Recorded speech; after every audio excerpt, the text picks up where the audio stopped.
नमस्कार। आज हमारे साथ doctor Shashank Akerkar, rheumatologist, arthritis clinic Bhandup और फोर्टिस से कनेक्टेड, वो हमारे साथ हैं। डॉक्टर शशांक, नमस्कार। नमस्ते सर, मैं डायरेक्ट टू द पॉइंट आऊँगा, सीधा क्वेश्चन हम चालू करते हैं। तो मेरा पहला प्रश्न ये है कि आपके ज़्यादातर मरीज जो हैं उनको क्या बीमारी होती है, कौन सी बीमारी से वो पीड़ित हैं? बेसिकली जो पेशेंट्स आते हैं, मरीज आते हैं हमारे पास रूमेटोलॉजिस्ट के पास, वो जॉइंट पेन की वजह से आते हैं। तो अगर एकदम सिंपल चीज में देखा जाए तो दो टाइप के आर्थराइटिस रहते हैं। आर्थराइटिस यानी जॉइंट का जो प्रॉब्लम है, दो टाइप का रहता है। एक को हम लोग नॉन इन्फ्लेमेटरी या डीजेनरेटिव बोलते हैं। डीजेनरेटिव यानी वेयर एंड टेयर जो होता है, घसारा जो बोलते हैं, घिसना, उसके वजह से होता है। जैसा सबसे ज्यादा कॉमन है इस ग्रुप में नी का ऑस्टियोआर्थराइटिस ग्रुप। तो इसमें क्या होता है एग्जैक्टली, घुटने में तो हड्डी होती है, हड्डी के ऊपर गद्दी होती है जो कार्टिलेज हम लोग बोलते हैं।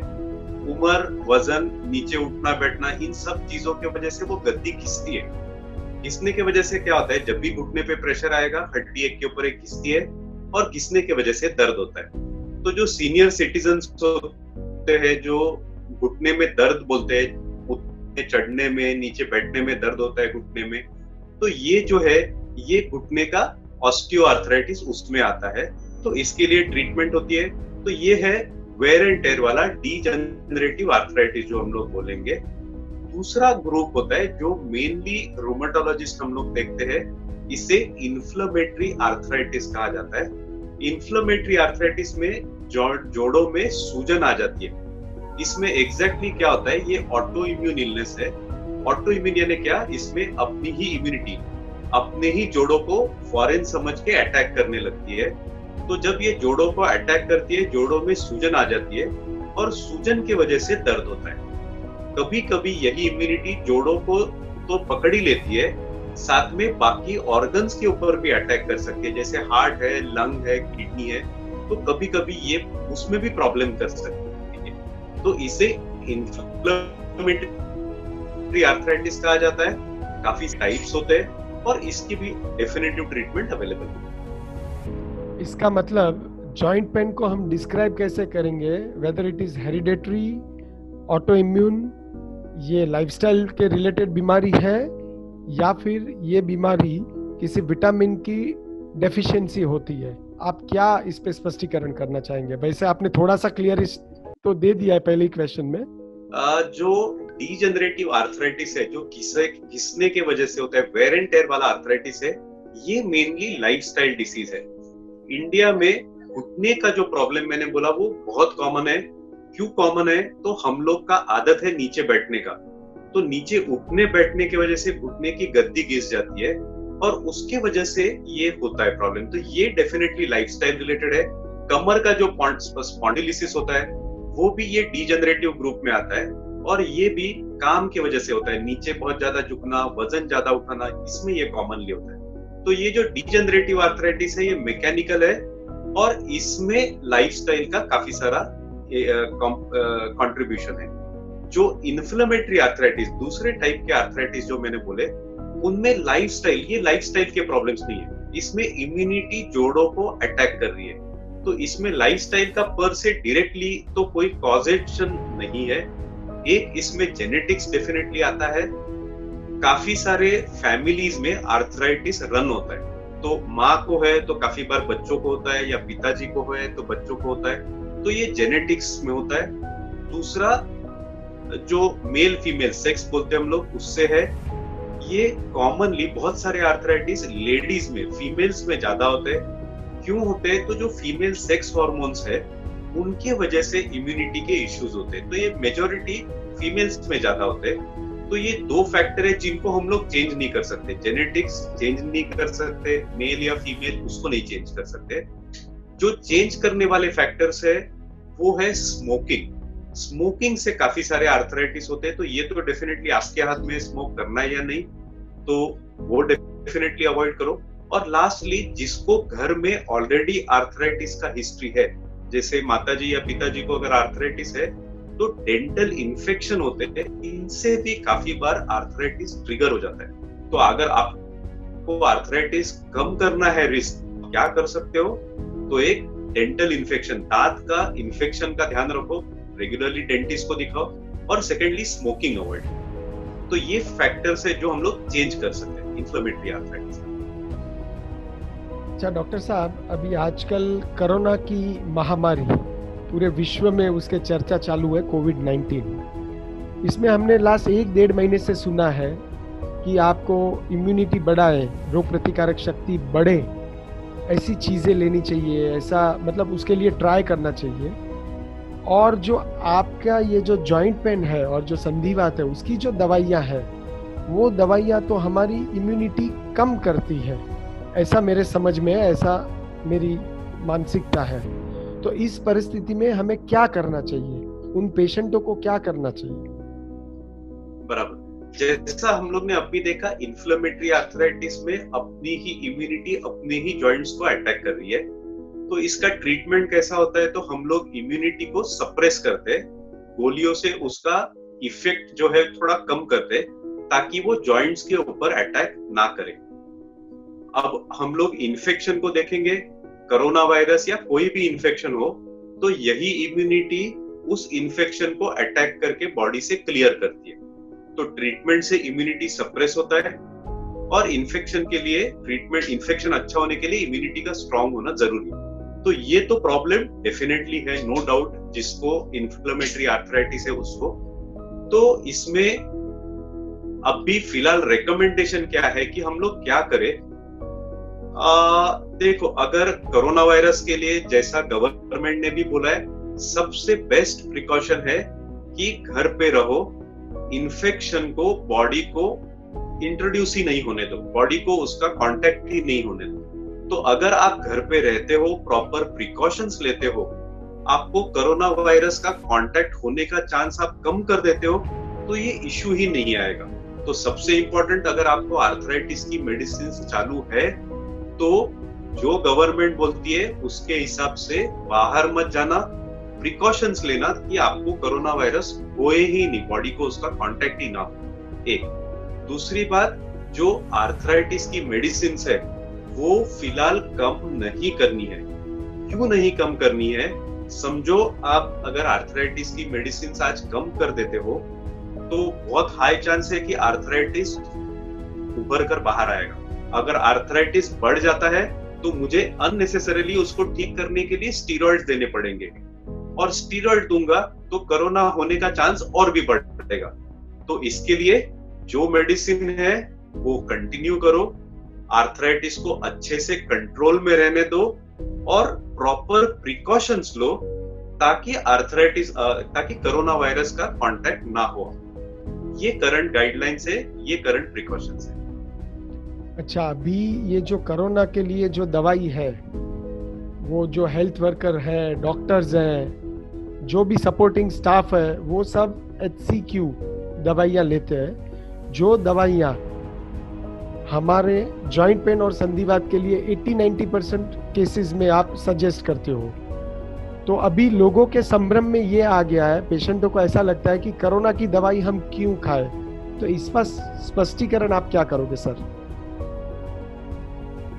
बराबर, अगर मैं आपको बोलूंगा कि नमक सिर्फ बिरयानी के लिए यूज होता है, तो आप हंसोगे मुझ पे। तो सेम बात है, नमक बिरयानी में जरूर यूज होता है, लेकिन उसका ये मतलब नहीं कि वो बिरयानी छोड़कर और कोई भी चीज में यूज नहीं होगा। तो एक चीज, एक दवा बहुत सारी बीमारियों में काम कर सकती है। तो आर्थराइटिस की एक दवा है हाइड्रोक्सी क्लोरोक्विन, जो कोरोना में आज के दिन में काफी यूज हो रही है। हेल्थ केयर वर्कर्स में ये दी जा रही है कोरोना का चांस कम करने के लिए। कोरोना में एक्चुअली क्या होता है, जो पहला स्टेज है तो वो इन्फेक्शन का होता है, जैसे कोई वायरस बॉडी में एंट्री करता है। लेकिन जो आगे का स्टेज है, उससे जो सीवियर हो जाता है, जिसमें न्यूमोनिया हो जाता है, लोग वेंटिलेटर पे चले जाते हैं, उसको साइटोकाइन स्टॉर्म कहा जाता है, और इसमें इम्यूनिटी का काफी सारा रोल है। तो जहां पे वायरस बॉडी में एंट्री करता है, वो जो मैकेनिज्म है उसको हाइड्रोक्सीक्लोरोक्विन कम कर सकता है। तो हाइड्रोक्सीक्लोरोक्विन आर्थराइटिस संधिवात में भी यूज होता है, एट द सेम टाइम वो वायरस का एंट्री बॉडी में कम कर सकता है। तो इसी के लिए वहां पे हाइड्रोक्सीक्लोरोक्विन यूज हो रहा है। दूसरी बात जो मैंने बोला, साइटोकाइन स्टॉर्म, ये साइटोकाइन स्टॉर्म क्या है, इम्यूनिटी ही बहुत ज्यादा एक्टिव होके अपने ही बॉडी में काफी सारे प्रॉब्लम्स कर रही है। तो ये भी कुछ हद तक आर्थराइटिस जैसा ही है। तो सिर्फ हाइड्रोक्सीक्लोरोक्विन नहीं, तो आर्थराइटिस की काफी सारी अलग मेडिसिन भी कोरोना वायरस में यूज हो रही है, ये साइटोकाइन स्टॉर्म के लिए। एक बायोलॉजिक करके काफी एडवांस मेडिसिन है, टोसिलिजुमैब करके, ये कोरोना वायरस में इस साइटोकाइन स्टॉर्म सिचुएशन में काफी कॉमनली यूज हो रहा है। जो मैंने साइटोकाइन स्टॉर्म बोला, उसमें अपनी ही इम्यूनिटी अपने ही बॉडी को प्रॉब्लम्स कर देती है। तो ये कुछ हद तक आर्थराइटिस संधिवात जैसा ही है, और इसके लिए संधिवात से जुड़े और भी काफी मेडिसिन है जो ये सीवियर कोरोना वायरस पेशेंट्स के लिए यूज होते हैं। एक एडवांस मेडिसिन है, बायोलॉजिक हम लोग बोलते हैं, टोसिलिजुमैब करके, वो पर्टिकुलरली इस साइटोकाइन स्टॉर्म जो सीवियर कोरोना वायरस के पेशेंट्स है जिनको वेंटिलेटर लगता है, उनमें भी यूज होता है। तो आप इसके साथ कंफ्यूज ना करें। आपको बेसिकली जो मेडिसिन चल रही है वो आर्थराइटिस की है, शायद वो टू सम एक्सटेंट आपको कोरोना वायरस से भी प्रोटेक्ट कर सकती है। तो आप आपकी मेडिसिन जैसे आपके डॉक्टर ने बोला है उसी हिसाब से कंटिन्यू करें। ओके सर, अभी आजकल जो ये जॉइंट पेन और संधिवात के जो दर्दी हैं, जो मरीज हैं, उनकी जो दवाइयां हैं वो मिल नहीं रही हैं, उसका शॉर्टेज चल रहा है।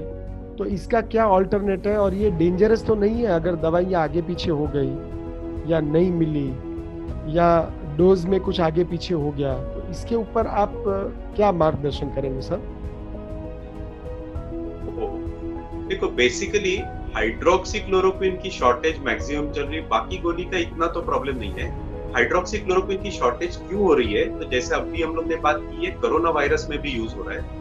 तो काफी सारे गवर्नमेंट्स ने, सेंट्रल गवर्नमेंट, स्टेट गवर्नमेंट ने हेल्थ केयर के लिए और कोरोना वायरस पेशेंट्स के लिए काफी सारे स्टॉक्स कंपनी से खरीदे हुए हैं। इसके लिए ये थोड़ा सा शॉर्टेज है। ये टेम्पररी फिनोमिनन है, जैसा आपने न्यूज में भी पढ़ा रहेगा, सभी कंपनीज ने प्रोडक्शन बढ़ाया हुआ है। तो ये शॉर्ट टर्म की बात है, शायद 2-3 हफ्ते, उसके बाद तो ये रेगुलरली मिल जाएगी। हाइड्रोक्सीक्लोरोक्विन समझो आपको अगर मिलती नहीं है, तो एक तो आप आपके रूमेटोलॉजिस्ट से कांटेक्ट कर सकते हो कि कहाँ मिलेगी। कंपनीज में कुछ डेफिनेटिव कुछ शॉप्स में, स्पेसिफिक शॉप्स में स्टॉक रखे हुए जहां से आप ले सकते हो।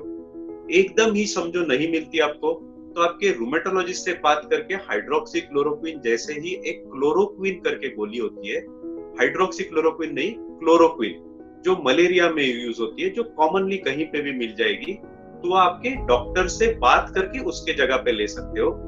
तीसरी चीज, हाइड्रोक्सीक्लोरोक्विन बॉडी में काफी दिन तक रहती है, ऑलमोस्ट 60 to 90 डेज वो बॉडी में रहती है। तो अगर समझो बंद भी हो जाती है बाय चांस थोड़े दिन के लिए, तो इमीडिएटली तो कोई प्रॉब्लम नहीं होना चाहिए। और आपके रूमेटोलॉजिस्ट से आप ये भी बात कर सकते हो कि अगर ये गोली नहीं मिल रही है, तो बाकी जो गोलियां है आर्थराइटिस की, उनका डोज कहीं ना कहीं बढ़ाया जाए। वो डोज बढ़ जाएगा तो ये हाइड्रोक्सीक्लोरोक्विन नहीं लेंगे तो भी एडजस्ट हो जाएगा। तो ये बात आप कर सकते हैं। Okay, so it is not dangerous according to you. हम इसको डॉक्टर से कंसल्ट करके या तो दवाई या तो इसके जो दूसरी दवाई है उसके डोजेस चेंज करके भी इसको हम ऑल्टरनेट यूज कर सकते हैं, मतलब वी कैन सर्वाइव। अभी सर, हाँ, अभी सर ऐसा है कि जॉइंट पेन ये बहुत कॉमन है सब लोगों में, और एक सर्टेन एज के बाद, आफ्टर 40, 45 या 50 से, बचपन से ही हमको ऐसा क्या करना चाहिए, क्या सावधानी बरतनी चाहिए ताकि जॉइंट पेन हो ही नहीं, या हम इससे बच सके? मैक्सिमम हमारा कैसे बेनिफिट हो सकता है, आप इसके ऊपर कुछ टिप्स दीजिए। देखिए, जो हम लोग प्रिवेंट कर सकते हैं वो मेनली जो डीजनरेटिव आर्थराइटिस है उसको हम लोग डेफिनेटली प्रिवेंट कर सकते हैं। इंडिया में सबसे कॉमन डीजनरेटिव आर्थराइटिस घुटने का ऑस्टियोआर्थराइटिस है, तो नीचे उठ बैठ अगर अवॉइड कर सको तो लॉन्ग टर्म में अच्छा रहेगा। ओके, ये उठ बैठ, उसके अलावा खाना पीना और कुछ एक्सरसाइज समथिंग, कुछ आप क्या बोलना चाहेंगे? खाना पीना बैलेंस डाइट रखो। ऐसा डायरेक्टली तो कोई रिलेशन है नहीं आर्थराइटिस से, ओके, लेकिन खाना पीना बराबर नहीं रहेगा तो विटामिन डेफिशिएंसी हो सकती है और उसकी वजह से भी जॉइंट पेन हो सकता है। लास्टली एक्सरसाइज, एक्सरसाइज बहुत इंपॉर्टेंट है लाइफ में। हम लोग उसको हमेशा अंडर एस्टिमेट करते हैं, लेकिन जैसे उम्र बढ़ती है, गर्दन का दर्द, पीठ क्रैम्प्स आना, ये सब जनरली लैक ऑफ एक्सरसाइज से होता है। तो अगर डेली रूटीन में एक्सरसाइज आप रखोगे तो लॉन्ग टर्म में जो एक्स एंड पेन्स रहते हैं, गर्दन दर्द, पीठ दर्द, थोड़ा इधर दर्द, थोड़ा इधर दर्द, थोड़ा देर बैठे नहीं तकलीफ हुई, थोड़ा वजन नहीं उठाया तकलीफ हुई, ये इश्यूज डेफिनेटली कम हो सकते हैं। ओके सर, फाइनली जाते जाते आज आप हमारे दर्शकों को क्या संदेश देना चाहोगे इस माध्यम से? सबसे इम्पोर्टेंट जो वाह बोलते, वाह का सबके मन में एक बैठा हुआ है, एक कि इसका ट्रीटमेंट ही नहीं है, ये कभी ठीक नहीं होता है। सबसे इम्पोर्टेंट, सबसे फर्स्ट, ये अभी मन से निकाल दो। साइंस काफी आगे पहुंच चुका है, प्रॉपर अच्छी ट्रीटमेंट अवेलेबल है इसकी, और ये डेफिनेटली अच्छा होता है।